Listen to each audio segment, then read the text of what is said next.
We've asked that the candidates provide personal introductions of 5 minutes each, and that will commence, and then our staff down below will lead the rest of the discussion. Thank you.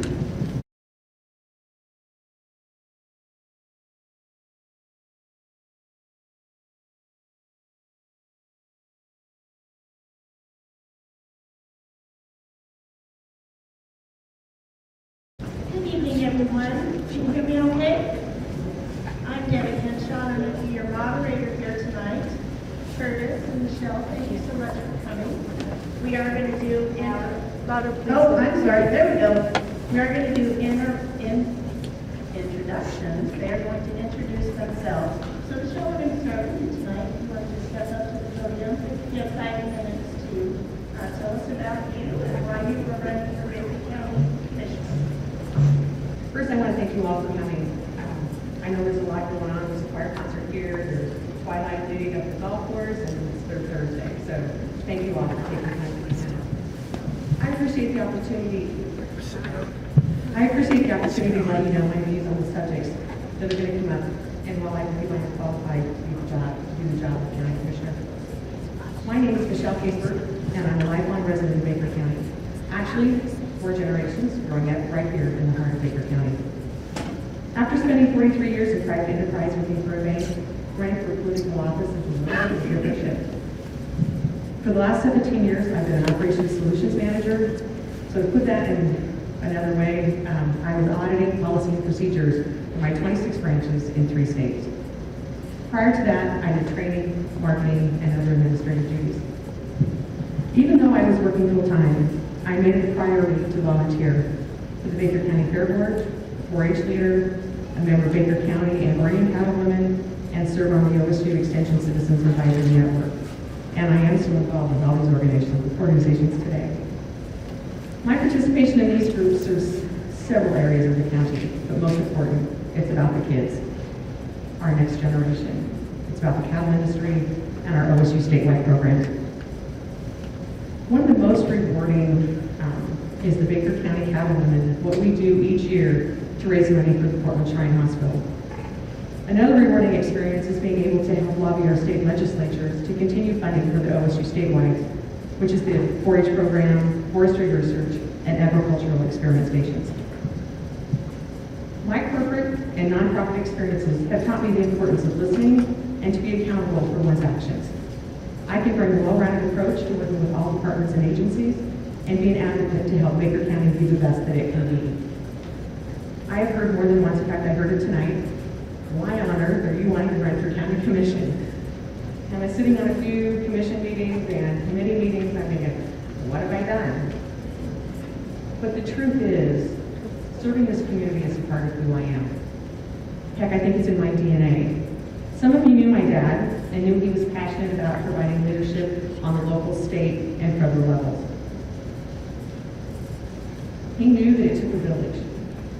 It takes all of us working together. We need to be aligned, we need to be positive, and we need to be solutions driven.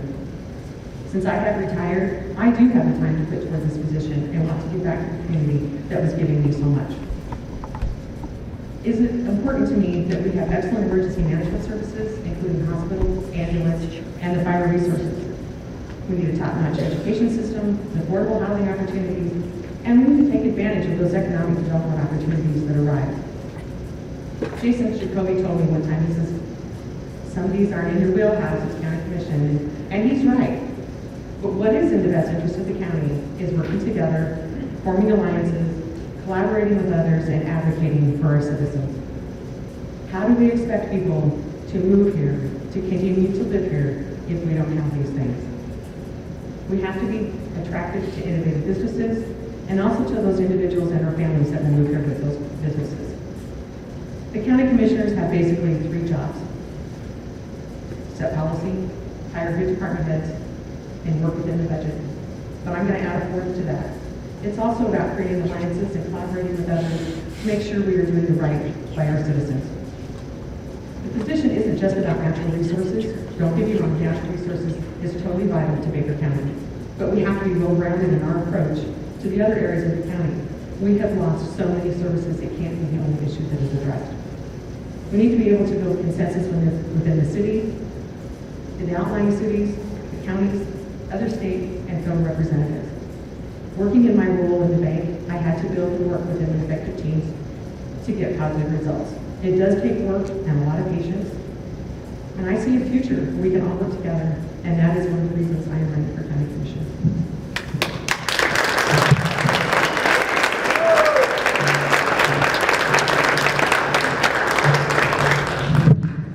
Well, good evening. I, like Michelle, want to thank everybody for coming tonight. I think this is very important. I want to say thanks to the Baker County Central Committee, Republican, for putting this on, and it's a good turnout, so I really appreciate seeing everybody here, even though my mouth is dry. That's okay. So, anyway, I'll give you my palaver here. So, I'm a lifelong Eastern Oregon resident, born and raised in Vail, Oregon, into a family ranching operation, and I knew at an early age exactly what I wanted to do. God has blessed me with first being born an American, and then secondly, to have been able to be a full-time cattle producer and beef producer, raising a family with all of the sacrifices and the rewards that vocation brings. I've operated in Union County, and currently I'm in Baker County, and Melchior reside in Baker County. And my northern Melchior rangeland, where I was born and raised, is a big part of my operation. I think the values that this lifestyle brings is integral. It's a straightforward, hands-on lifestyle. It doesn't allow for too much fluff, and that's what Baker County is. We don't allow for too much fluff here. It brings a recognition of challenges, understanding how to tackle issues, find productive solutions, and then implement those ideas into actionable items. I'll give you a little background of all the stuff I've been involved in. Formerly, I was a Water for Life Board member, past Oregon Cattlemen's Water Resources Committee Chair, President of the Oregon Cattlemen's Association from 2011 through 2013, past President of the Powder Valley Water Control District Statewide Agricultural Water Quality Review Committee, board member of the Baker Valley Soil and Water Conservation District. I was appointed by Governor Kaseberg to a working group to implement Oregon's integrated water resource strategy. Currently, I'm a board member of the Northeast Oregon Economic Development District, which, as Michelle alluded to, is super important. That's the only way we're going to bring back some independence, I think, is rejuvenate our economy. I'm a member of the Baker County Natural Resources Advisory Committee, Powder Basin Total Maximum Daily Load Rules Advisory Committee, Baker County Sage Grouse Implementation Team, also on the Melchior Sage Grouse Implementation Team. I'm a current board member of the Oregon Beef Council, and that's for promoting Oregon-grown beef. Has a heavy emphasis on trying to get it to our urban customers and consumers. I'm on the Regional Economic Solutions team based in LaGrande, Oregon. That's the Governor's Regional Economic Solutions. Being involved in these, plus other boards, commissions, and work groups, has given me the realization of the importance of the sincere engagement, listening to perspectives different from mine, collecting the very best credible information, and moving on to positive, solution-based outcomes. My priorities as a commissioner are regaining local governance. I think it's really important by reasserting the authority that is contained within the Baker County Charter. This basically means that our citizens' voices and desired conditions be the lead in directing the actions and the initiatives that we want to put forward here in Baker County. Case in point of that our local voices and current concerns being heard and being paid attention to is the ongoing discussions with the Oregon Department of Environmental Quality in their attempt to implement a broad brush total maximum daily load rule that just really does not fit our basin. This is centered around water quality parameters, and I've had the privilege, along with many other county citizens, to engage proactively with making this effort based on better data going forward with credible science and identifying the uniqueness of our basin. This is a direct result of Baker County folks speaking up, writing comment, sending them in, and being heard. Along with regaining self-governance is the absolute need to have an ambitious, aggressive local economy that creates new and supports existing businesses.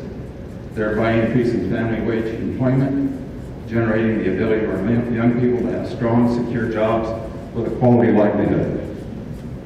There are multiple opportunities for expansion and new business that we just explored. The need for expanded housing continues to be problematic, but working in coordination and collaboratively with the state, county, and city, there can be proactive outcomes, and we can find solutions to that too. So with that, thank you very much.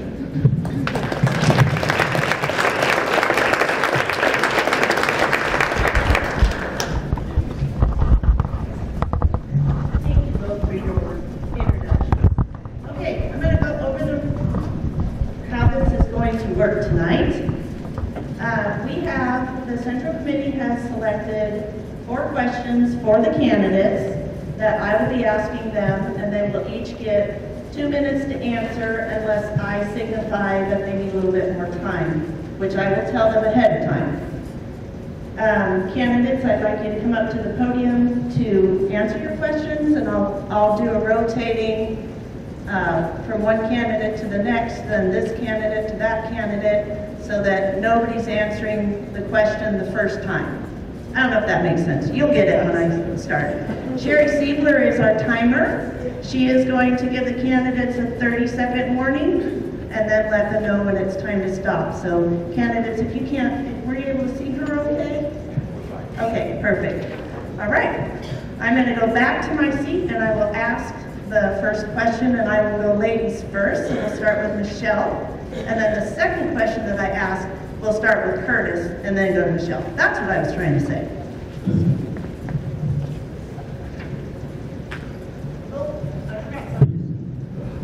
We do have cards in the back with Betty. If you have a question that you want to submit, after we're finished with the questions that the Central Committee has come up with, we will take your questions and ask the candidates. And then at the very end, we'll have an open mic over here. You'll have to come around the room and stand right over here. Micah is going to be our mic person there. So then you can openly ask your questions to one or both candidates, and then I'll direct them to answer. Okay?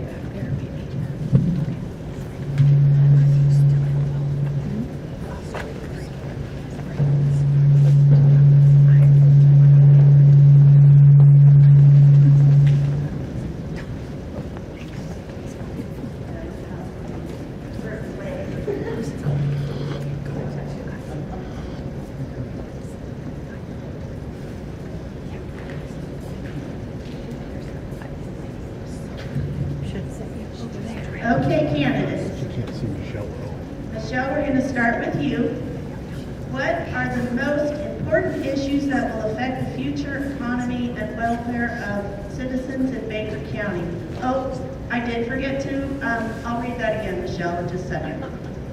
I did forget that if you two want to debate your answers, we wait for both of you to answer. You will get 1 minute to debate each other. Like, from you to you get 1 minute, you get 1 minute, okay? Is that clear? All right, Michelle, I'll ask again. What are the most important issues that will affect the future economy and welfare of citizens in Baker County?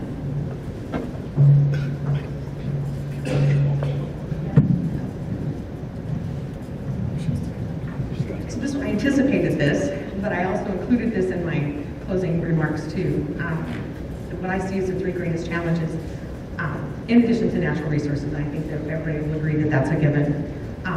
We need quality health care and emergency response management. We need adequate housing and quality economic development. To grow our communities and attract new residents and have people stay here, we need to have access to the quality health care. We need adequate response, emergency response, and we need economic development. And it will all come if we have that.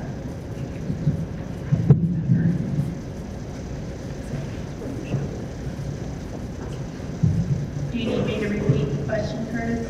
Okay, it's your turn. You have 2 minutes. Yes, thanks. And Michelle's correct. We've got to absolutely increase the economy. And one of the things that our county is so fruitful with is natural resources. there's absolutely got to be a regeneration of getting into the timber. That's one of the main things we've got to do is make sure that the access to our forests are maintained. We've got to get back to our community values, folks. I think we've rolled over for far too long for I think we've all been lazy. I'll just put it that way. We've been lazy that we have not engaged in our local government enough, and we've shrugged that responsibility off to the state and the federal government. And guess what? They've been taking it up. Yep. So I think the thing that we've got to do is we've got to regenerate our economy. I think getting back into the timber is absolutely critically important with good stewardship. The mining portion of it is there. It can be done environmentally. It can be done proactively.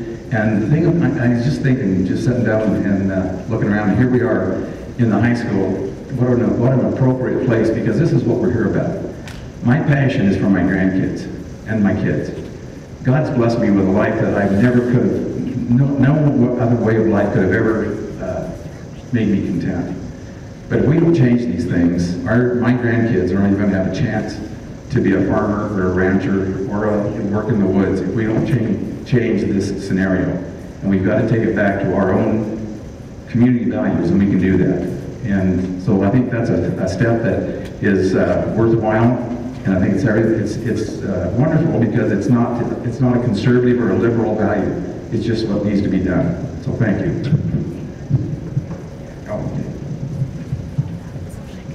So the second question is going to go to you first, Curtis. And it is a two-part question. You're going to have 2 minutes for the first part, 1 minute for the second part, and I will repeat the second part after you answer the first part. Okay? So the first part is, what is your understanding of the Blue Mountain Forest Revision Plan? The second part is, how will you deal with the pressing closure of our forests? So the first part, what is your understanding of the Blue Mountain Forest Revision Plan?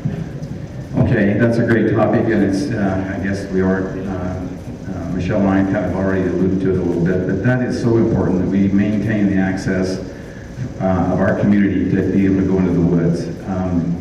My understanding of it is that it's got to be done, it does need revision, but the thing that's so critically important is there again, it has to be our community's plan. It should not come from the ivory tower or Washington, D.C. They're good-intentioned people, but nobody knows our neighborhoods and our community values and what is actually there better than the people that are born and raised here and value it so highly. So my understanding of it is limited because it's not something that I've really invested a lot of time in, but I do know that the expanded roadless areas that are trying to be kind of, how would I say, put into the plan, although it's not a travel management plan, it's still in there. And the expanded portions of wilderness, I do not agree with. I think there's plenty of protected lands. In fact, in my opinion, there's too much protected lands in our wilderness. I would much rather have good stewardship, good forestry practices going on than seeing it go up in a column of carbon and smoke because of wildfire. So I think my main motive would be that it's the voices of the community that direct this forest revision plan, and that you all, if you can participate like you're participating now, it would be great, because it'll make a difference. Thank you, Curtis. The second part, I think you maybe already answered it. How will you deal with the pressing closure of our forests? Right, yeah, so I did kind of answer that. I think it's just, there again, I think it goes back to what I said earlier, some of my first statements, and I've got to tell you that I've been guilty of being on the sidelines too much too. But we have got to be able to re-engage and reinvigorate this process and get excited about it. Self-governance is something that this nation we lead the world. That's why we are the greatest nation ever that God ever put on the face of the earth, because we do have self-governance. But to have self-governance, you've got to have self-ambition to get yourself into the game and make your voices and your values heard. So that would be that. Okay? Thank you. Yes, sir. Thank you. Michele, would you like me to repeat the question? I think I'm okay. Okay. You have 2 minutes for the first part. So actually, everything Curtis said, part of my family, we own the forest. We understand part of that. We understand it has to be taken care of, but by closing the forest, that's not going to help. We've got to maintain where it's at. We need to maintain the roads. We can't close it out. And so to go on to the question number 2 is the closure of our forest. It can't happen. We can't allow that. We have enough wilderness. If we have wilderness, it's not being taken care of. We have a catastrophic wildfire. Who's going to fight it? What's going to happen? You know, we look at the urban growth boundary, we look at the mountains over here. Something happens, and it's going to be catastrophic. We've got to be able to take care of it ourselves and have control. Thank you. Thank you, Michelle. I assume there's no debate on that question for you? If I forget to ask you that, just tell me, okay? All right. Throw water in it. Yeah, okay. So question number 3, Michelle, this one goes to you first. There are indications that the cattle producers of Baker County desire a processing plant to be established and permitted by the state of Oregon and USDA. What is your stance in regard to this proposed project? Well, I don't even need notes for that one. It's needed in our county. We have a huge cattle producing, a lot of ranches in here, and everybody has to go to, they have to go to Nampa, they have to go to Stanfield, anyway, so then they have, anyway, they've got to go somewhere else to take their animals to be processed. And there's an opportunity to do it here, and we're going to have locally raised beef, and it's good beef for our citizens, and they can buy it here. And that's, I firmly believe it needs to be here. Thank you, Michelle. Curtis, do you need me to reread the question? That's fine. No, this is something that's really dear to my heart. I mentioned that I'm on the Oregon Beef Council, and I don't know whether many of you know exactly what that is, but the Oregon Beef Council is the state organization. It's kind of semi-governmental. We're appointed by the the Director of Agriculture for Oregon. And what we do is we appropriate the funds that come from the beef checkoff. So every time that an animal is sold, there's $1.50 that is sent for that checkoff, and it's for promotional and research purposes. And Oregon we get to deal with $1 of that. So anyway, the thing about it is it's so important because we actually had better food security 60 years ago, 50 years ago than we do now. So getting a USDA inspected, certified plant here would definitely help not only the producer, but make it a very reliable source of locally grown and processed meat. And then the other thing that is that just recently that I've been able to find out a lot more about is a new generation of biodigester. That's been one of the biggest drawbacks from slaughtering cattle and processing is the waste, the expense of the offal, the drop. Sometimes it'll range up to as high as $55 a head to get rid of the hide, the bones, the non-primal cuts, the meat that's not there. Anyway, this biodigester holds a lot of promise that it's an aerobic digester that can take that product and actually turn it into a positive economic benefit rather than a cost factor. There's a lot more to it, and there's one more that if you go the next step beyond that, it's an anaerobic digester that can actually produce totally green energy, and there's no waste or effluent that comes off of it. So we have custom exempt operators here, which are great, but it would be such a huge benefit to have a USDA that we could actually see our locally produced beef go from the raw product to the retail level in our restaurant trade. So that would be great. Thank you, Curtis. Yep, you're up again. I have kept it right, correct? Okay. Fourth question. Many mining operations are faced with ever-increasing restrictions by government permitting agencies. What role does Baker County play in supporting the expansion of mining in Oregon? Okay, that's, I touched on how important we need to get back to the extracting the minerals and what we need for our current technologies and our modern way of life is so important. I'm not a miner. I have good friends that are miners, but I do really enjoy, well, let me take that back. I don't know whether I enjoy that smartphone all that much or not, but all of the different materials that we've got to have for our modern technology, we've got to be able to get back into it. We've got to be more self-sufficient as a nation and as a county. I think county government can do a lot it's not necessarily the legal aspects of this, but the political pressure that the county government, the county commissioners can put on agency people is really important. I would just allude again to the TMDL, the water quality aspect, that if we as a county, and many participants here at 2 different meetings, there was 100 people that showed up to the first meeting with DEQ, they were very amazed. The second meeting there was about 70 or 80, they were amazed again.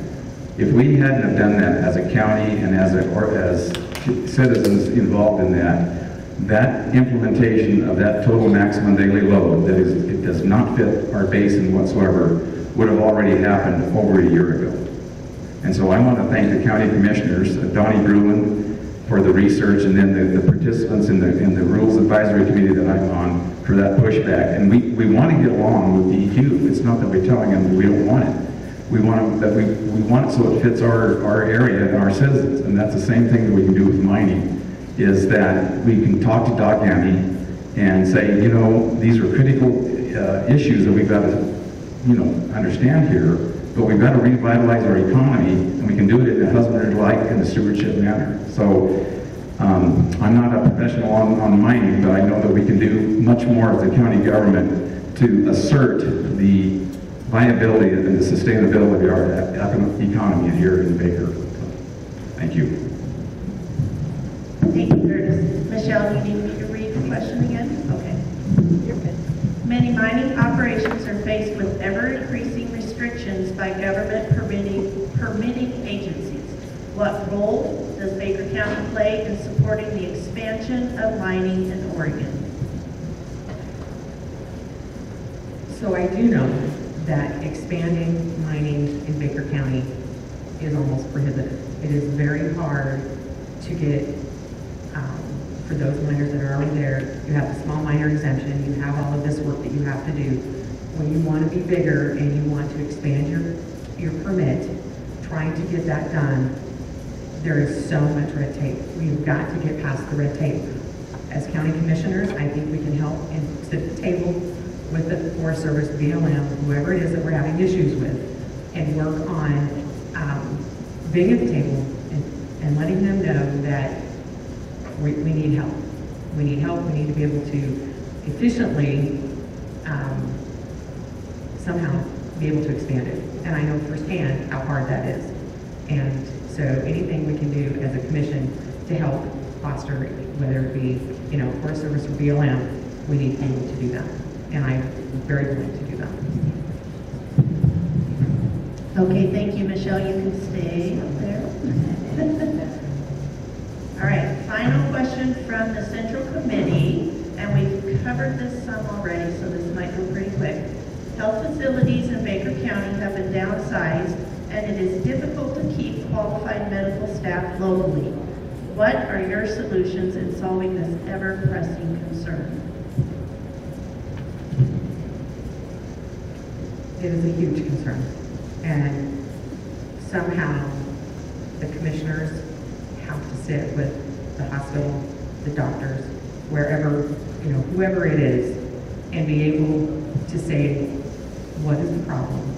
How can we fix it?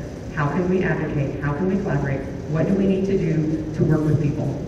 You know, whether it be the, you know, St. Elizabeth, or St. Al's, St. Luke's, whoever it is, we need to be able to work with them, but we need to be able to sit with them and say, this is our problem. You have to help us. You are a critical hospital or a critical access hospital. What are you doing about that?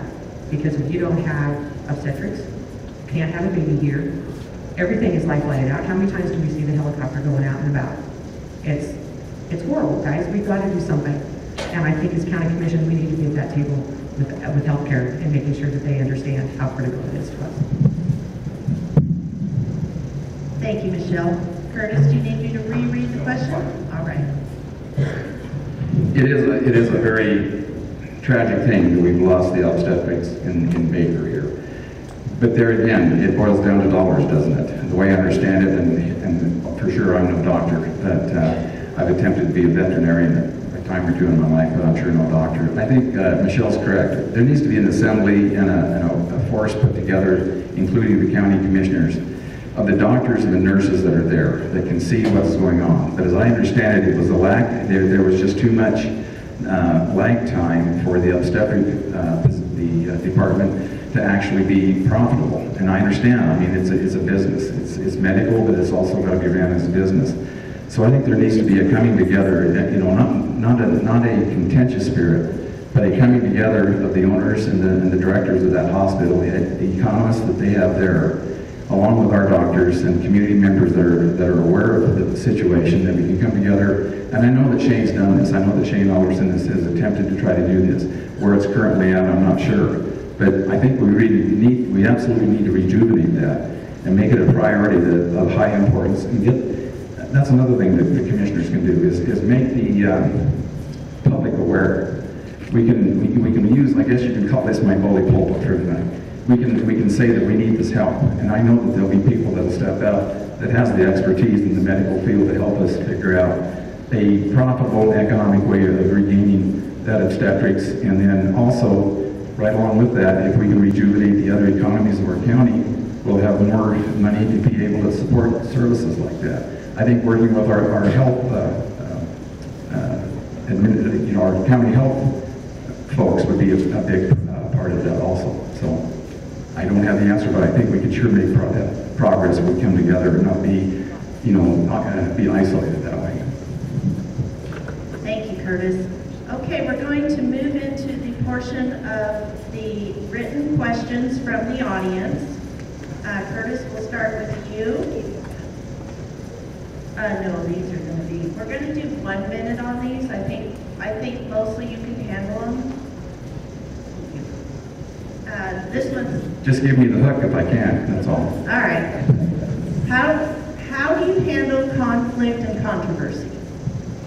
That's a good point, because I've been involved in that a little bit. There's never anything that gets done when the contentious spirit is there. I think what you got to do is you really have to work hard at putting the emotional side of things down. You have to strive to gather the facts together, get people together that are credible, that are trustworthy, and are honest, and bring the points forward. From that, you have to glean what is the truth and what is, maybe emotional reaction is usually what happens when you get into an argumentative and butting head situation, and nothing works there. We have way too much polarization in our society now. We can work through this as long as we get to the facts of the matter, the basic problem, and we work it out from there. Thank you. Michele? How do you handle conflict and controversy? First of all, you have to listen. You have to be able to understand both sides. We're not always going to agree, but it's how we disagree that is important. If we don't agree and you're sitting in a meeting and you say, okay, and you can agree, you say, okay, we need to take a break. Maybe we need to do some more fact-finding. But we need to make sure that we do it in a respectful manner. We can always disagree, but at the end of the day, if we leave a meeting and a decision is made, it needs to be a unanimous, if you will. We can't say, well, so-and-so said, I didn't like that job, but I voted for it. You can't do that. You have to be aligned. When you come out of that meeting or whatever, you have to be aligned with the decision that was made, whether you like it or not. But controversy, you've got to listen, and you've got to be respectful. Thank you. You can stay right there. We like to see you dance, Michele. All right, next question. Would you support creating a health district in Baker County if possible? Absolutely. Perfect. That's a job right there. I think that's it. Absolutely. Whatever it's going to take. And it's going to take, you're going to have to be an advocate for it. You've got to go out, you've got to knock on doors, you've got to tell people, and you have to tell people what the advantages are. There's going to be disadvantages because there's going to be higher taxes. But also, maybe we can get that hospital back up to speed. All right, thank you. Curtis, do you need me to reread the question? All right. Okay, so a health district, and so that would mean a levy or taxes put upon the citizenry again. That's something that should be contemplated. But I tell you, the thing that bothers me is I went to the League of Oregon Cities meeting, I think that was yesterday or the day before, and they were really, really great people, and they were talking about cities that were in shortfall with their needed services. And there again, I brought up the point, you know, that the golden goose that's laying the eggs, the people that are working for a living, are putting out just about as much as they can put out and still try to maintain a quality of life, especially with the inflationary rate that we're seeing on a national scale. I think a district should be looked at, but before that happens, I think there should be all other avenues exhausted before we look at adding a tax levy on folks, because even though it's really needed, I understand that. I think we have to be very, very cautious before we ask people to give up more of their hard-earned income when so many of them are struggling. But there again, it goes back to my basic premise: to make an independent Baker County and a strong Baker County, we have got to rejuvenate our economies that we've had previously and get them gemmed up so that we can have more money to provide for the services that we need. So I wouldn't be opposed to it, but I think it's something that should be studied very, very closely. Okay, Curtis, thank you. And you're up next. Please explain the county's duties as 1, a state agency, 2, a local government, and 3, a corporation. Oh boy, I should have studied harder on this one. So say that again. Okay. Sure, we'll start your minute over again. Please explain the county's duties as a state agency, a local government, and a corporation. Well, I guess my first response to the first is we are not a state agency, but we are directed to deal with state agencies, and that's where I think we can have a lot of more force in dealing on a coordinating basis. I know that it doesn't apply to state agencies, but use the same premise of coordination that we do with the federal government with our state agencies.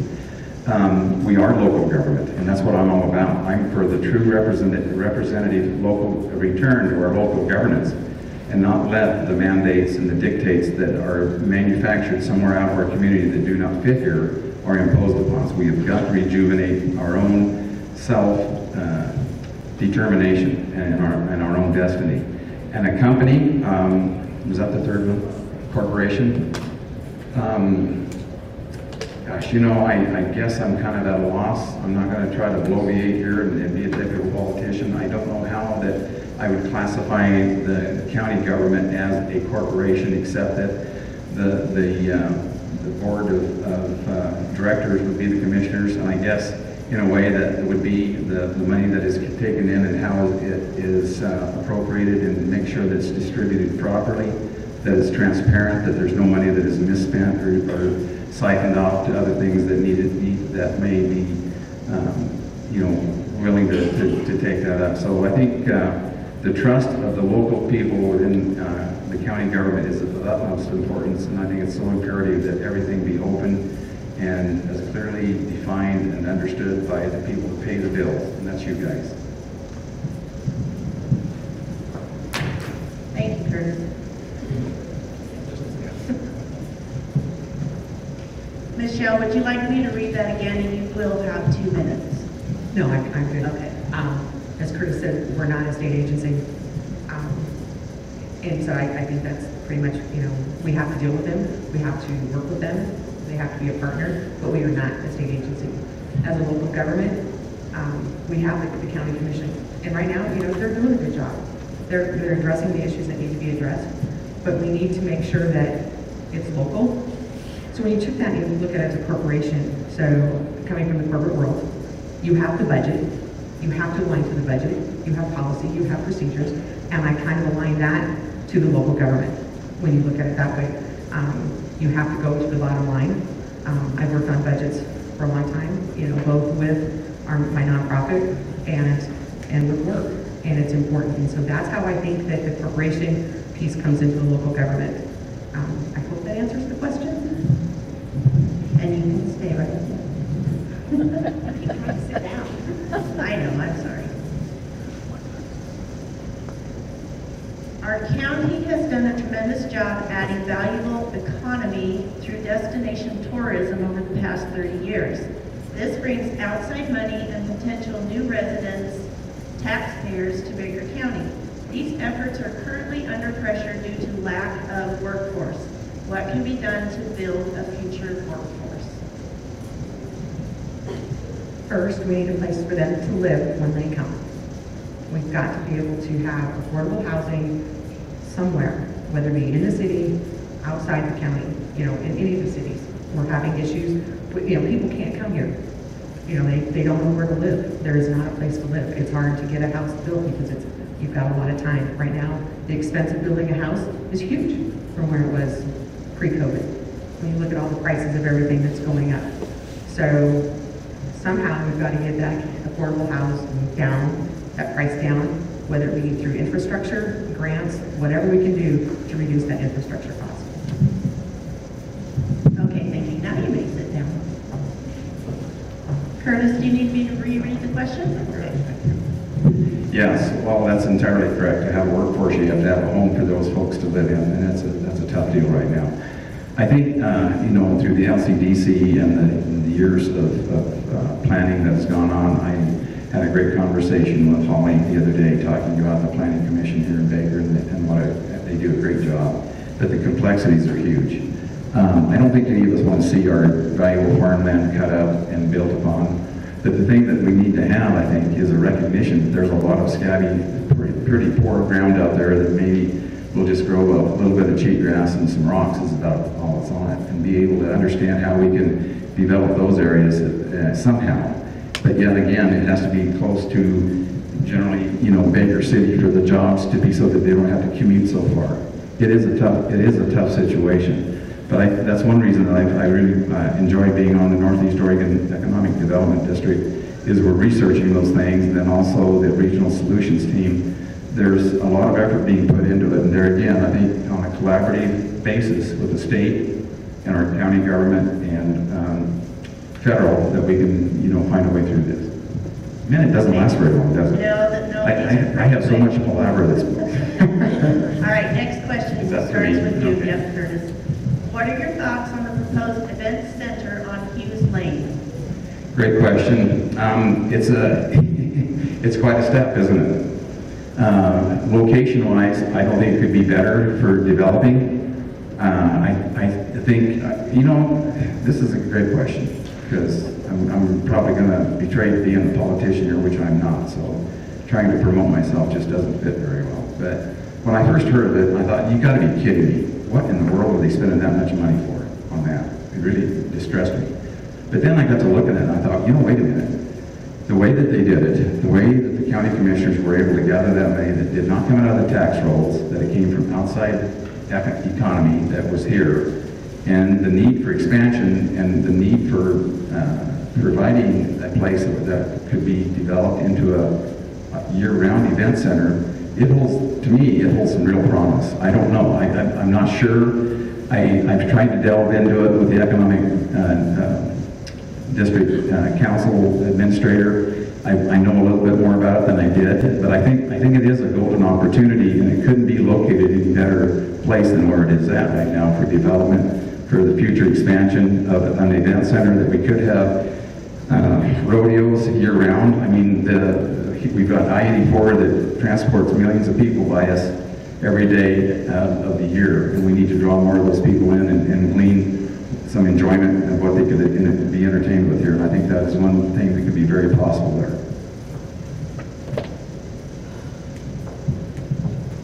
Okay, Michelle, we let him go over, so we're going to give you a minute and a half. That's okay.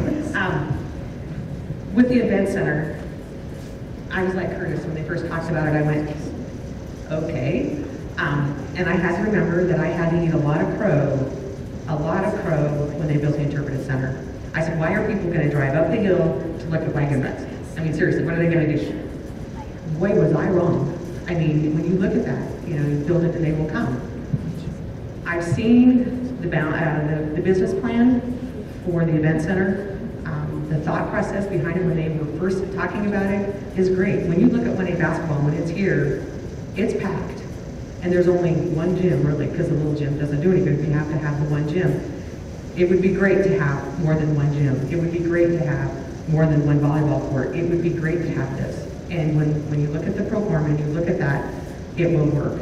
And when you look at where it's at, you have the soccer field, you have this, and it all comes together. And there's another piece of that, and I'm sure that will probably come in a different question, or I'll give you them when I end. So, but that's where I'm going to stop. Okay, thank you. Go back Michele? I'm a slow learner. It is a hard routine, isn't it? What role do you feel the role of county commissioners should be in helping the rural fire departments? Wow, that's a good one. Right now, there is so much coming at the rural fire districts. When you look at Baker, Haynes, Bowen Valley, Keating, Richland, Hathaway, you look at all these volunteer fire districts and all the things that are coming down for them that they have to do, it's going to be very hard for them to continue. So is there a way that the county commission can advocate for them at the state level or even the federal level to help them? These are not funded by county dollars. They're funded by levies and your property tax dollars. So is there a way that we can help them? And it has to be probably sitting at the table, like, there's not enough money in the budget to help them. But we've got to be able to help with some of the regulations that are coming down. Okay, thank you. Curtis, do you need me to reread the question? So yeah, the rural fire districts are critically important, and they're going to be leaned on more all the time, it seems like to me.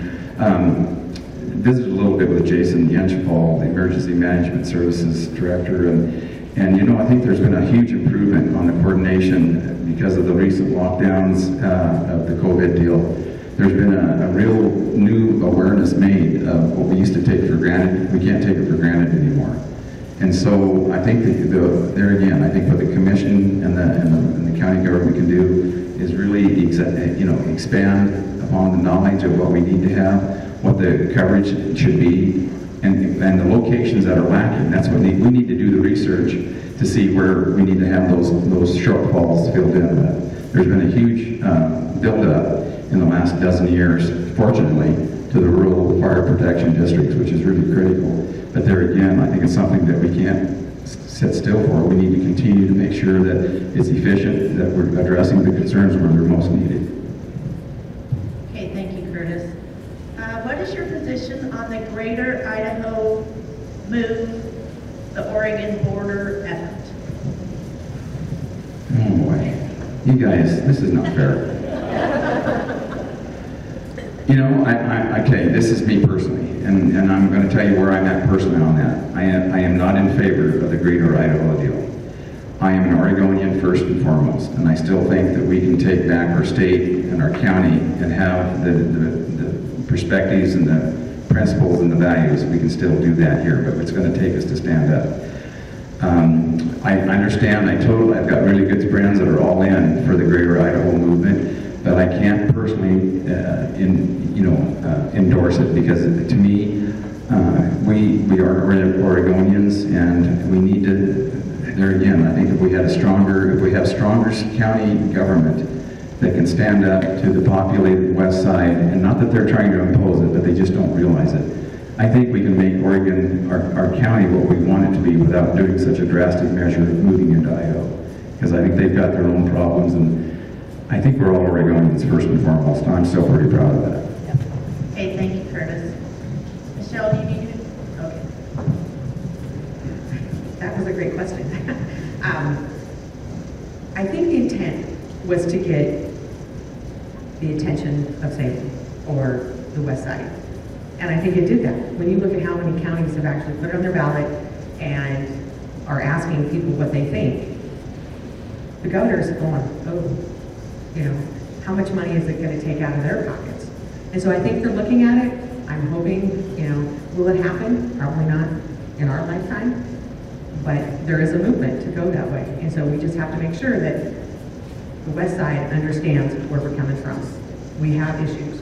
We have our own concerns, and they don't always align with the west side. All right, thank you. Oh, you're getting it. All right. How do you define matters of county concern?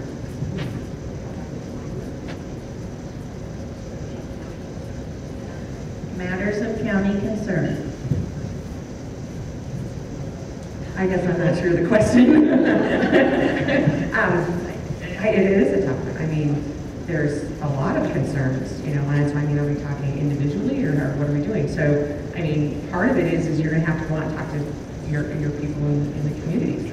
to find out exactly how they feel. And, you know, because I don't know, we're not being specific here, it's a generality, and I think we've got to figure out what's their specific question, and what's their specific concern. We'll accept that, thank you. Curtis? So I kind of think I understand maybe the basis of the question. I think it goes back to kind of the technical, what would I say, the technical verbiage that is contained within the county charter. There's a lot to learn there. I've been trying to work my way through it so that I understand the origins of what Baker County was designed and the type of government that was initiated by when it was first set up. So I know that that is matters of county concern. It is kind of a designated area. I think it deals with the public safety, the services of like the roads, the sheriff, and that type of a thing. But I got to tell you that I'm not really clear on the total technical definition of that, and I don't know who made that question, and I may be totally wrong. But to me, again, matters of county concern are basically the matters that come to our citizenry that crop up that we have to attend to. It's not rocket science. I think that anything that is threatening our way of life, our safety, our security, our economy, our kids, that's got to be a matter of county concern that we step up to and we address. Okay, Curtis, thank you. How, in your opinion, does Baker County retain its culture in the future years and not become a service-based only economy? That's something that we really want to hold on to as our heritage and our culture and our history. I think there again, we got to go back to the basics of how we were raised and what are our values here when we were. Of course, I wasn't born in Baker County, but basically Eastern Oregon, the same values. What is it that makes you want to come here? What is it that makes you want to stay here? Those are the priority issues and the real life family values and foundational principles that we have to adhere to. I think we can adopt tourism. I think we can invite people in. I think this event center could be one way that we could generate a huge amount of economy coming into our county, that they come and visit and they don't necessarily have to stay here. I think that's a real proactive way to do that. But we cannot lose the history and the culture of what we're wanting here. And in a matter of fact, I guess it dawns on me that that's why we're pushing back on this TMDL, on these water quality standards that could really have a severe negative impact on our beef production. And then the other thing that we're pushing back, that I'd like to push back more on, is the in-stream filings for ODF and W. So there again, we've got to maintain and adhere to the principles and the values that we so dearly love, and that's why we call Baker County home. All right, Curtis, thank you. Are you up again? I don't know, did I just drag it? Okay, I don't want that question. You can have that question. I think I'm good. Culture and heritage is so important. But our service industry is also important. We have to have them to help us continue. Our part, I think, as community members, is when those people come in, that we teach them. We include, we don't stop doing what's important to us. We include them. Make sure that everybody is involved. We look at Miners Jubilee, it was back in the day, and they revived it. And we watch it now. It's going great. We look at the fairs. We've got the Halfway Fair. We have the Baker Fair. We have all of these. Those are so important. We need to make sure that we keep these things going. And as people move in for the service industry, we need to make sure that we teach them about our culture. Okay, Michele. How does your experience in Baker County relate to your vision for the future? Kind of goes back to that culture question, I think. I've lived here all my life. I think it's important that we continue we can't stay status quo, and I understand that, but we can still make sure that everybody understands our history, because it's really important. And the future that I see is we have to be able to have all of our, healthcare, our education, economic development. We need all of those natural resources for people to come in. We want them to all come here. We want them, to be a part of the community. We can't have Baker and Sumter and County. It all has to be Baker County, and I think that that's important. Okay, thank you. Curtis, do you need the question reread? No, that's a very deep question, a very serious question, and I guess I look back and my former wife and I, we raised 4 sons, and what's really a blessing is all 4 of the furthest away that one of my sons lives and his family is in Berg River. And so right there, isn't that a testament to the beautiful lifestyle and how we are here? My experiences are exactly that. It's rural. We take people at face value. Sometimes we get burned on that, but we're very honest, we're open folks. And I think that's what the beauty of what our community is, and that's what I want to continue. And, you know, I want to draw in the outside communities of Huntington and halfway into that same thing. The history and the culture that is out there is it's unbelievable how tough our forefathers and our forebears were here. So we do have to come with the modern conveniences, the technologies, but at the same time, it doesn't mean that we have to discount the heritage and the past and the history that's brought us here, and why most of our young people that are born and raised here want to come back here and stay here. I think that's a wonderful, beautiful testament. All right, Curtis. Thank you. Oh, I didn't read this one yet. 3 levies are on the ballot in May, 2 of which are for supporting fire protection in Baker County. If you are elected, can your local fire protection districts count on your support? What would you prioritize? We'll give you 2 minutes on that one since you are expressing your gift of, you know, jabber. Well, we're kind of, I guess read that again, would you mind, please? Sure, not at all. 3 levies are on the ballot in May, 2 of which are for supporting fire protection in Baker County. If you are elected, can your local fire protection districts count on your support, and what would you prioritize? Okay, that's kind of a confusing question. Maybe I'm just too dense. I've only got about 3 brain cells clicking together, so you got to give me a little slack here. You know, I guess being a tax levy, you kind of have to deal with whatever the voters choose to do. If they choose to impose a levy on, then yes, of course we would support that. I think there has been a good. It puzzles me a little bit about this question because I think there's been a very great coordination between past county commissioners and the board supporting the fire crews and what's going on out there. I know Bill Harvey was out on the lines many times, however long ago it's been, 7, 8 years ago. So I'm probably not getting the gist of the question right, but yes, I would absolutely support our vital service and our emergency services and to strengthen them. And another thing is I think it's great the way that young people have stepped up and gotten involved in the volunteer portion of things. Yeah, is that dealing more with the city questions? I'm sorry, I'm not getting it quite right. This one was submitted by somebody out in the crowd, so I can't, yeah. Well, I probably didn't give any good answer. Please do. So I don't know how many of you in the crowd didn't hear that, but it was basically, what was the district that you were talking? Baker Rural Fire District, okay. And so you're basically saying your revenue has not shown increases for many decades, and it's just, you're locked into that, yeah. Well, in those instances, absolutely. I mean, we all know an escalation I'm going to get political here, but Biden's inflationary, that's just spiraled. I mean, and all kinds of things. So there does have to be a way that the fire districts can increase their budgets, and that would be one. And I mean, it's a shame that the grants didn't come through. I mean, that should have been as much money has been put out there from the federal government in the last 10 years. It's hard to imagine that you could achieve some higher quality equipment and stuff like that. But, has the district has the population dropped, or is it about static? It's about the same?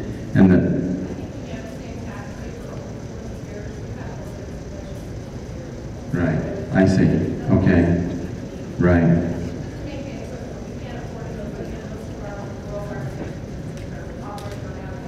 Right. Okay.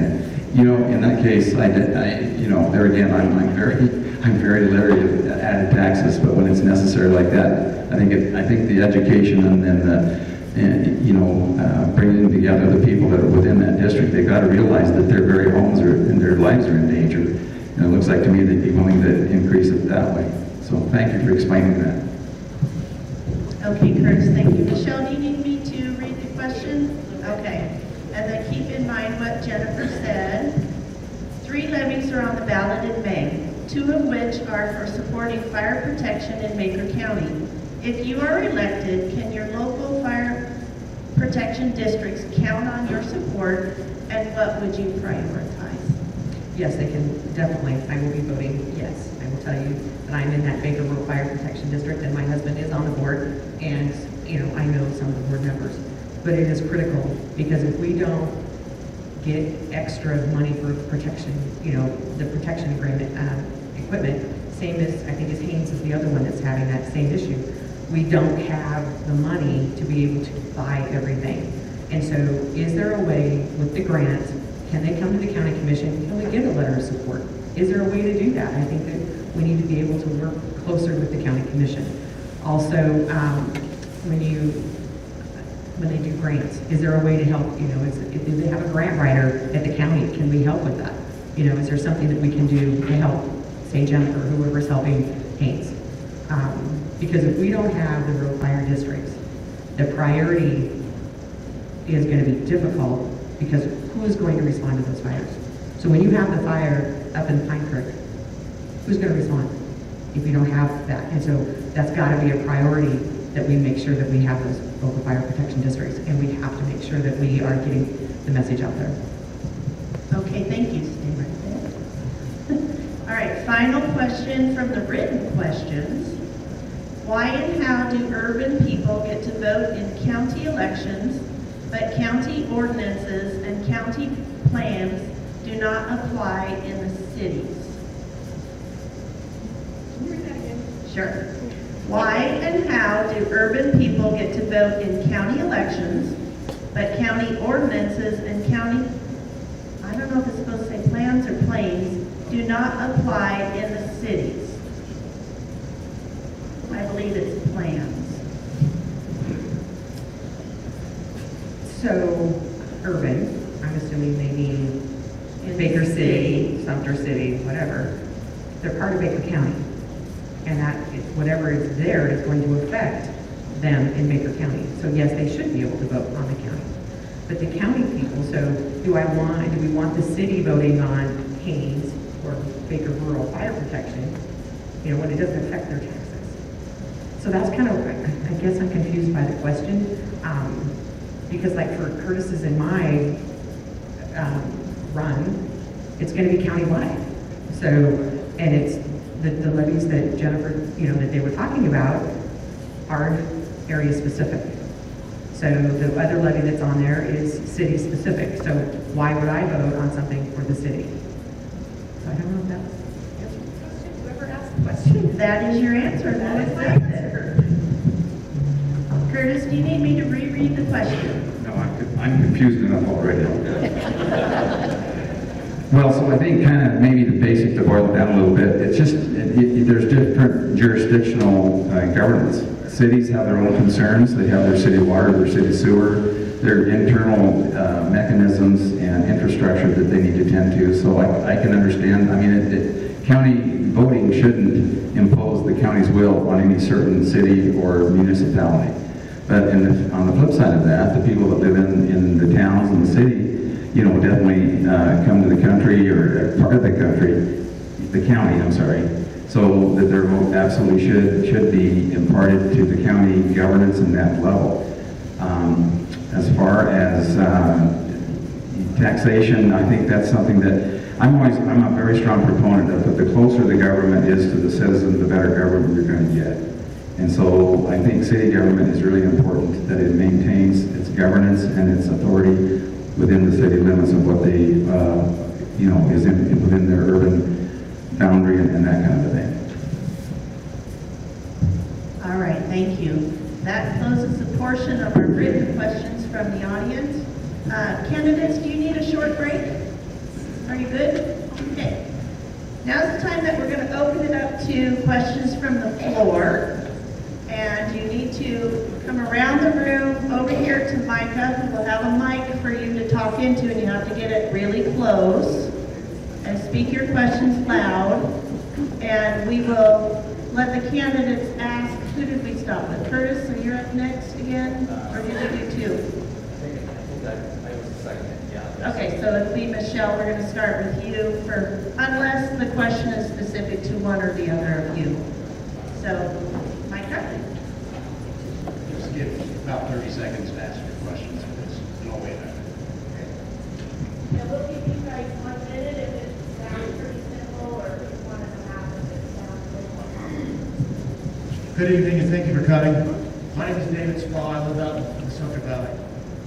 Can you talk about how you will cooperate or coordinate with federal agencies in ways that will help restore a local timber industry, reduce fire risk in our forests, and preserve public access to public lands?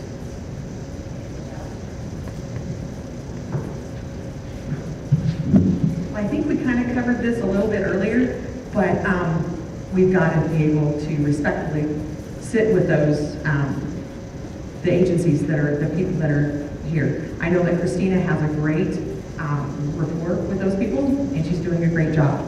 And I think that we just need to make sure we sit with them, we understand what's going on, but we have to be able to do timber because we have to reduce the fuels, because otherwise we have these catastrophic fires, and we have to be able to have access into the forest. So does that answer your question?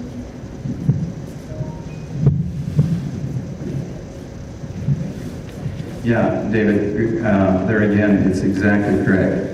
It boils down to one of the main reasons that I decided to run for commissioner, and that's to have our local voices heard and not be the forgotten men and women of Baker County. Of course, there's federal lands and state lands within the county boundaries, but the people, the direction of the maintenance and the enjoyment and the use of those lands should be a priority to the people that live here. It's just been natural. That's what it was based upon. The community could determine the best management practices and go forward with that. So with that, the forest revision plan that's coming up, it's just so imperative that there's a huge turnout to those meetings. And you can tell the Forest Service, these roads are not to be closed. These lands are not to be logged up. You've got enough, and our community needs these to have sustainable community values and just the enjoyment of being here. And we should have a weighted, the community should have a weighted vote on those kinds of things. Okay, thanks, Arvid. I don't know the details on it because I wasn't involved in the letter, but I would absolutely support the letter that the access to the Baker watershed is absolutely imperative. My gosh, how many years have we been putting it off? It's going to go up in a tragic, horrendous wildfire, and then the watershed that delivers water to Baker, that will have to invest in a $20 million filtration system for that. And it goes to Jennifer's question too. I mean, we've got to support the accessibility and a decent road. Marble Creek, you're kind of referencing Marble Creek Road. Is that part of this, or? Okay. So Arvid Anderson's question was basically trying to, would the county commissioners stand behind the accessibility of getting into the Baker City watershed so that it can be protected, that the road is maintained so that it can be emergency vehicles be put up on it and regarded as an attribute instead of just a terrible, erosive conditioned road that's going from bad to worse. And my answer to that is absolutely yes.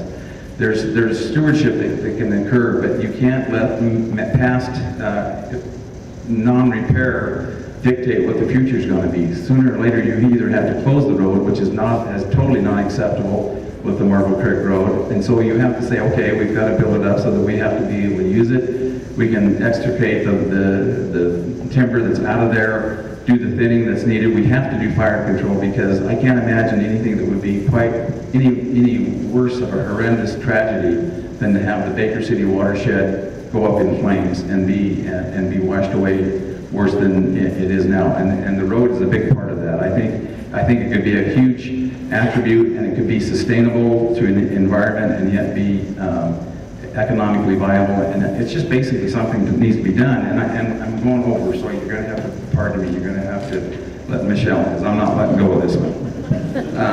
I'm serious. I do not want to be contentious, but there comes a time when you have to stand your ground, and our community is time that we stood our ground. We have been steamrolled way too many times.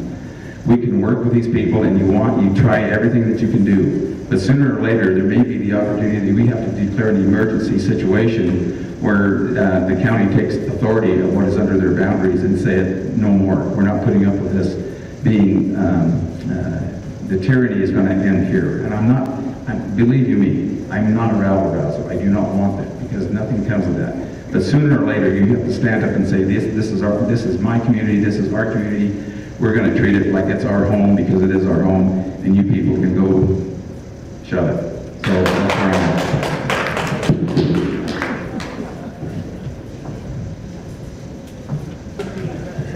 I told you, No, that's okay. I told you how to give me the talk. So I was at the commission meeting when Mr. Anderson was talking, and so I have not seen the letter. I don't know exactly what all the letter was. I do know that there were some changes that they wanted to be made, and those changes didn't get made, and that's why they didn't sign it. So that's all I know on that one. So I would make sure that, within the time frames, if the letter was submitted and one of the commissioners wrote it, you need to make sure that you have time to review it. And then at that time, then you're going to either make your recommendations or whatever. There is a very tight timeline, and I don't know that they had time. I'm not advocating for either one of them, don't get me wrong. I just know that there was a tight time frame, and it didn't work. I mean, they were tight. Along Marble Creek, when you look at that road, it is terrible. I mean, it's kind of in my backyard. It is terrible. And if the county and the city go together and buy that property, they're going to have to do something with that road, because it's unsafe for people to be on that road. So if they do log it, hopefully then they will fix it. That's our goal. And so I think in a short, roundabout way, we're on the same page. But it does need to be fixed. And I don't know about the letter. So the first part was if the county's in a deficit, like the city is right now. Hopefully that doesn't happen. But again, we have budgets. Each department has a budget, and they have to lie within that budget. We can't go negative. And so as a commissioner, you look at the budget every month.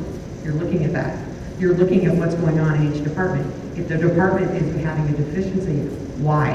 What's going on? The department head needs to be held responsible for their budget. So that's where I'm going to go with that. Economic development, what does it mean? We need to get our people to stay here or come back here. Our young people are leaving in droves. They're not being able to come back. We don't have enough people to work. So when Loves and Maverick opens up, where are they getting their people? And so economic development to me is great. We build it, will they come? But we have to have affordable housing for them to live in. So when you talk about the culture is our heritage, is what I think. And I know where you're coming from, we don't want Walmart, we don't want this, we don't want that. Because we want to stay small, but we want to grow. And there's an interesting dichotomy there of trying to get that done. But you have people that are retired, they're moving home. But somehow we've got to get our young people to buy a business, to bring in those innovative businesses that will hire people, and then hopefully then we can build our homes with that.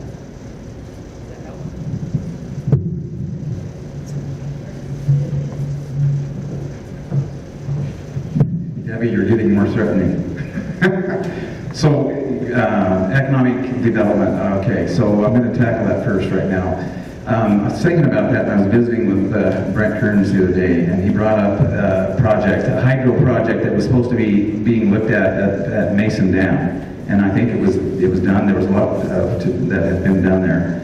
I think there's so many things, the small hydro projects that could be done around the face of the Elkhorns without impairing the view shed or impeding, what we value there. So there's that. The other thing is the value in the timber that needs to be thinned of being brought down out of the woods and being made into cogen energy. It just seems like there's so many opportunities there that are just being put off. I wish I was going to try to figure out what happened to the hydro project that was going to go in Mason Dam. I know there have been quite a few studies on it, but then I think about Unity Reservoir. There's another proactive power generation. So with power generation and these kinds of activity, it's not going to negatively impact our culture, but it sure will positively impact our economic position, because we have energy. We have energy to do things with. We can sell it. There's a multitude of things that can be added, value-added products that can be done. I think it's a shame that we don't have a mill. I mean, would you have ever believed 50 years ago that Baker County would not have a major mill operating and running as it has been for the last while? There again, we've got to go back to the future a little bit and recreate what we had 60 years ago in some sense of the matter of getting where we want to be. Well, Joe, I hear you, and it's a tragedy that our nation has gone the way of non-representation of the citizenry, and it's heartbreaking. And I share your thoughts, because the conditions that we're living and seeing under today, we've got activist judges, we've got a justice system that only seems like it's appropriate for one side or the other. It's not fair and equal. But there again, I think, I guess it makes you think back to the 1776 times and the oppression that the people that were in the 13 colonies, and how they finally had enough and they rose up. Not that we want to go there, that we want to do that. We want to do it civilly. But there again, I can't impress or seriously, if I become a commissioner, I seriously want to hear every citizen of the Baker's viewpoint, and make it be heard, and make it be loud, and make it be recognized and respected. I think we can bring things back. The B2H thing, I don't know. That's a tragedy, I think, and especially when it doesn't seem like there's going to be any kind of economy or any kind of down, running of that benefit to Baker County. We've got to change things, and I think we've got to start at the grassroots. And I'll guarantee you this: I'll be a true warrior for that cause if you'll elect me. So I won't have all the answers. I'll be tapping on your shoulders to help, but I'll sure give it everything I've got. So thank you.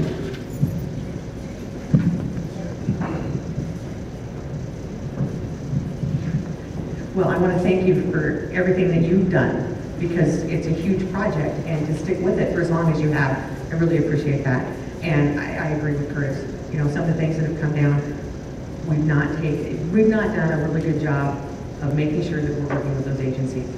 And so that's, we've got to be, I don't know that a partner is the right word, we've got to be at the table.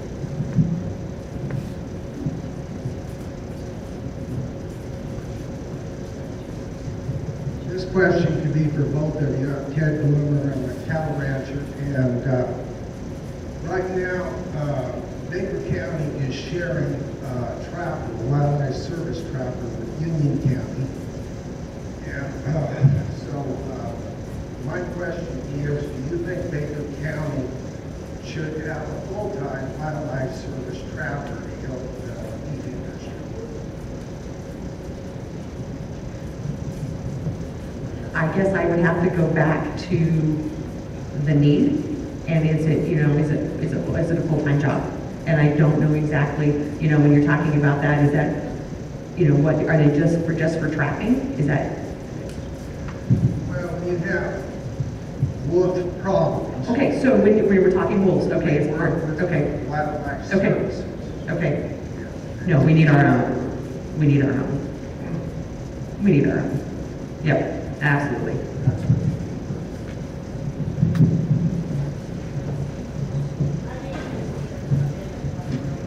Okay, Ted, absolutely. Not only do we need a full-time wildlife services person to be taking care of these top of the pyramid predators, I would love to reestablish the authority of our, not that they need it, but I would like to really support the local sheriff and his capacity to deal with these things and within our county too. Because once again, it's our county, our sheriff is our ultimate law enforcement officer, and I want to support the sheriff's department in all ways. In not only the commission, but we as citizens need to encourage that we can step forward and say, here again, we're not going to be trampled by these imported canines that came in that really were not here to begin with, as I understand it. And we need to be able to deal with it, because the devastation that ranchers and the farmers are feeling is not only physical and economical, but it's a horrendous strain on their psyche too. My name is Suzanne Foudy, and I am a retired Forest Service hydrologist. My question for the two of you, because I've also been involved in the TMDL, and we have a different perspective on that. I've been involved with Joe on Stop B2H and the frustration that came with that. And I actually will be very frank, I feel that wolves have a really important part to play in our community as a hydrologist and in terms of restoration. So my question for both of you, I've heard a lot about culture and our heritage. And yet the reality is that we are a diverse community and we have different perspectives. And so it is not that we are all of one mind. And my concern is that the focus ends up in one sort of group. And as the people say, well, the people on the west side, they do this, they do that. As somebody who lives here, I oftentimes feel highly underrepresented. But I value my community, and I value its agriculture. But I also feel I have a set of values that oftentimes get ignored, and that this holds for many of us who are here. And so my question to the two of you is, you're both ranchers, you're both committed to that sort of agriculture, but Baker is bigger than that. And how will you make sure that you do not allow your particular perspective, your particular heritage, your particular backgrounds override the fact that you actually will be representing a diverse community? Thank you. All right, Susan, you and I go back quite a ways. And we go back and disagree quite a ways too. And that's okay. That shows how tough we both are. But I do respect that, and I think you bring forward a good question. I guess, on the specificity of the wolf deal, I think it would be more agreeable if we were assured that they were the same species and the variety that were here to begin with. And I don't know. I don't know that for sure. I'm not a wolf expert. But I also know that, there was advancements made, and I do respect, I do not want anyone and their opinion to be disregarded or just totally, blown off and not respected to the level it needs to be. It's how I would approach representing the entirety of Baker County is that talk to me and talk to us as commissioners, bring forward your points of facts and what you can show, and then to me, I always want to boil down any contentious thing, any argumentative aspect. The first thing that I have to do, and I've learned it from the hard way over 30 years of being around pretty good, is you've got to get to the basic facts of the matter. What are you dealing with? And what is the truth of the matter as best as we can find out? We find that out and we're legitimate with each other, and we come into a discussions and we talk with each other, and we try to come up with a collaborative idea. I'm not going to probably get everything I want. You're probably not going to get everything you want. But I think everybody needs to have the respect and the dignity of being heard and understood and have their part of the community be what they would like it to be. So I hope that answers the question a little bit.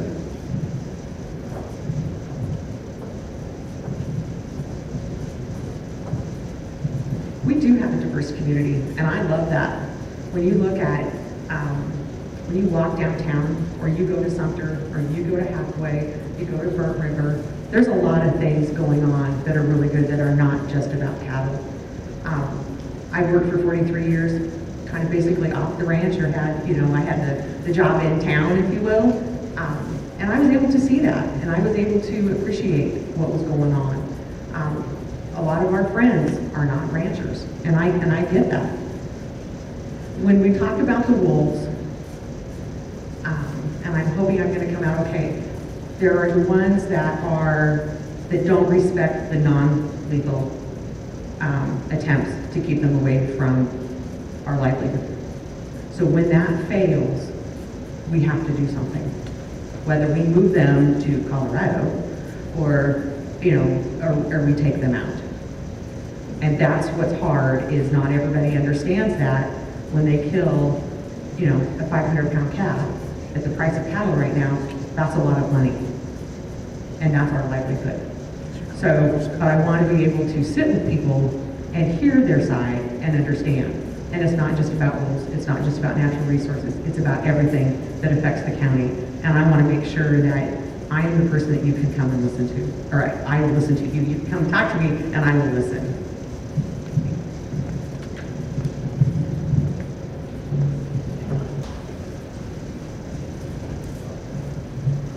I get the honor of the final comments.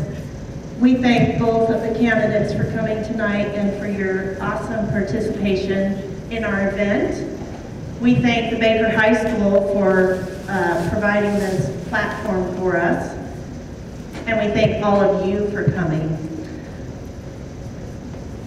I'd like to remind everybody to solicit your families, friends, and acquaintances to cast their ballots for who is the best qualified to represent Baker County as our next Position 1 County Commissioner. It's your vote that's going to decide the results of this debate tonight. And I would like to let everybody know that, again, here on Saturday from 2 to 4 is a candidate meet and greet where these two candidates will be here. Candidates from across the state, and also local candidates who are running for precinct committee people will be here for you to come and meet and greet us from 2 to 4, right here. Thank you all for coming tonight.